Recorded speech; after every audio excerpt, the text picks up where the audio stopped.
द्वार धनी के पड़ा रहे, धक्के धनी के खावे, और 100 काल झकझोर दे, फिर भी द्वार छोड़ नहीं जावे। इस वाणी के अंदर इतना सार छिपा हुआ है। अगर आपने एक एक शब्द पे अमल किया और अपने जीवन में समस्याएं आने पे लागू किया, विचार किया, तो शायद ही आपको कोई डगमगा सके, शायद ही आप कहीं पर आपके अंदर वो हलचल पैदा हो सके। तो इस वाणी के अंदर बहुत कुछ छिपा हुआ है। बस आपको समस्याएं आने पर, कठिनाइयां आने पर, वहां पर आपको विचार करना है और इस वाणी के एक एक शब्द पे अमल करके कहीं पर भी आपको कोई भी हटा नहीं सकता, पीछे नहीं हटा सकता, आप डगमग नहीं हो सकते हो। मेरे कहने का उद्देश्य ये है कि हम इतनी सारी भक्ति करते हैं, इतनी साधना करते हैं, जो हमारे गुरुदेव बताते हैं उसके अनुसार इतनी भक्ति करने पर भी हम, जब हमारे सामने समस्याएं आती हैं तो ऐसा माइंड में गूंजता है कि हम तो भक्ति कर रहे हैं, हम इतनी सारी साधनाएं कर रहे हैं, जो भी हमारे गुरुदेव ने बताया है हम सारी चीज़ों को फॉलो कर रहे हैं, फिर भी हम दुखी काहे हैं,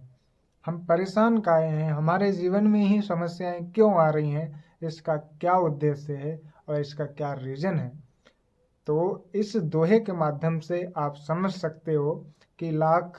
कठिनाइयाँ आएंगी, फिर भी हमें डगमग नहीं होना है, हमें पीछे नहीं हटना है। एक स्टोरी के माध्यम से आपको बताऊंगा,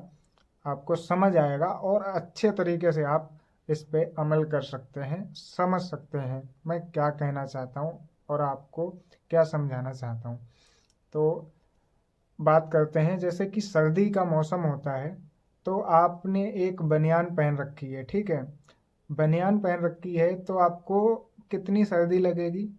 बनियान सिर्फ बनियान भर का काम कर सकती है। एक स्वेटर आपने पहन रखा है तो स्वेटर सिर्फ उतना काम कर सकता है जितनी उसकी क्षमता है, वही उतनी सर्दी को झेल सकता है जितनी उसकी क्षमता है, उतना आपका प्रोटेक्शन कर सकता है, उतना आपका बचाव कर सकता है, क्योंकि जितनी स्वेटर की क्षमता है।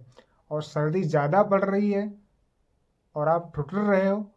स्वेटर भी पहन रखा है, फिर भी आप सोचो कि हमने तो कपड़े भी पहन रखे हैं, हमने स्वेटर पहन रखा है और फिर भी हमें ठंडी लग रही है, तो वहाँ पे कोशिश ये करें कि आप कम्बल ओढ़ लें, तो वो आपकी सर्दी जो है वो कम हो सकती है। पर आप ये सोचें कि हमने तो स्वेटर भी पहन रखा है और सर्दी भी लग रही है, ठीक है। तो इसका उद्देश्य ये नहीं होना चाहिए कि हम स्वेटर भी उतार दें, तो फिर आपको निमोनिया हो जाएगा और आप परेशान ज़्यादा हो जाओगे। यहाँ पे स्वेटर उतारने के स्वेटर उतारने का आपके माइंड में ऐसा मतलब कि सवाल ही नहीं होना चाहिए कि स्वेटर उतार देना चाहिए तो हमारी कुछ समस्याएं कम हो सकती। नहीं दोस्त, आपकी समस्याएं कम नहीं हो सकती, आपकी समस्याएं और बढ़ जाएंगी। ठीक इसी प्रकार जब हम भक्ति कर रहे होते हैं, ठीक है, जब हम भक्ति कर रहे होते हैं तो वहाँ पे हमें जो थोड़ी बहुत समस्याएं आ रही होती हैं, तो वहाँ पर हमें ये सोचना चाहिए कि हमें भक्ति और बढ़ानी है, भक्ति और बढ़ानी है जिससे कि हमारी समस्याएं कम हो सकें, ठीक है, जिससे कि समस्याएं हमारी कम हो सकें। हमें भक्ति बढ़ाने की ज़रूरत है, ना कि हम ये सोच करके कि भैया हमने तो सारे काम कर लिए, हमने ज्योति भी जला दी, हमने पाठ भी करा दिया, हम डेली सुबह का नित्य नियम भी कर रहे हैं, हम मंत्र भी जाप कर रहे हैं, इतनी सारी भक्ति कर रहे हैं, फिर भी हम दुखी हैं। हम काहे दुखी हैं? इसका मूल रीज़न है कि जितना इतना तो आपको बचाव हो ही रहा है, जितनी आप भक्ति कर रहे हो उसके अकॉर्डिंग जितना आपने दिया है उसका उतना तो वो दे रहा है, जितनी आपकी भक्ति है उतना तो आपको प्रोटेक्शन मिल ही रहा है। अगर आपने ऐसे भी छोड़ दिया फिर आप जाओगे कहाँ, फिर आप क्या करोगे, ठीक है। तो ये समझना चाहिए कि भैया जो आपको, जैसे कि ठीक उसी प्रकार जैसे आपको ठंड लग रही है और आपने स्वेटर पहन रखा है फिर भी आप ठुठुर रहे, तो ये सोचो कि आप ज़्यादा ठंड पड़ रही है तो इसीलिए थोड़ी सर्दी ज़्यादा लग रही है, तो वहाँ पर कम्बल ओढ़ लेना, रजाई ओढ़ लेना, ये आपके लिए बेहतर है। ठीक यहाँ पर जब आप भक्ति कर रहे हो, भक्ति करते करते भी दुख आ रहे हैं, तो वहाँ पे आपको भक्ति बढ़ाने की ज़रूरत है और ये सोचने की ज़रूरत है कि जो मैं भक्ति कर रहा हूँ उससे मुझे इतना तो लाभ है कि ज़्यादा समस्या नहीं है, थोड़ी बहुत ही ठूठा हो रही है, थोड़ी बहुत ही समस्या है, ठीक है।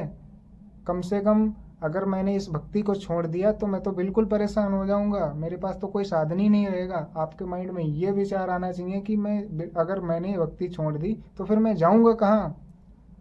मेरे पास कहाँ रास्ता मिलेगा, मैं कहाँ जाऊंगा, मेरे को कौन सहारा देगा। तो यहाँ पर उम्मीद करते हैं आपको हमने इस एग्जाम्पल के माध्यम से समझाने की कोशिश करी जो अपने गुरुदेव से सीखा है, और इन वाणी के माध्यम से, इन दोहों के माध्यम से हम आपको कोशिश करते हैं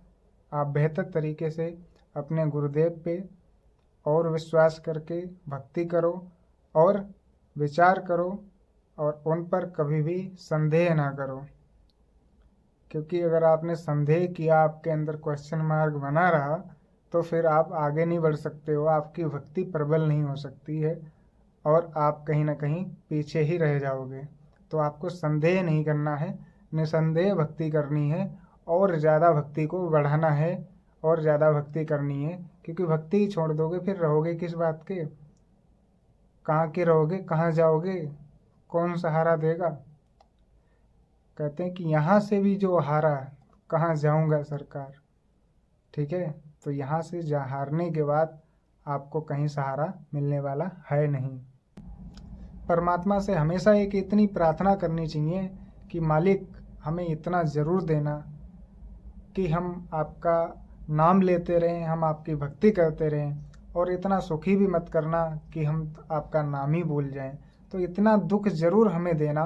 इतनी समस्याएं हमें ज़रूर देना जो कि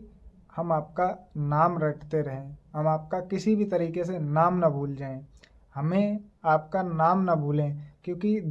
हम मानते हैं ऐसा कि हमारे जीवन में दुखों का भी होना बहुत ज़रूरी है। जब तक हमारे जीवन में दुख नहीं आएंगे तो हम दूसरे का दुख और दर्द नहीं समझ सकते। दूसरी बात रही कि दुख में हम भगवान को ज़्यादा याद करते हैं, और सुख में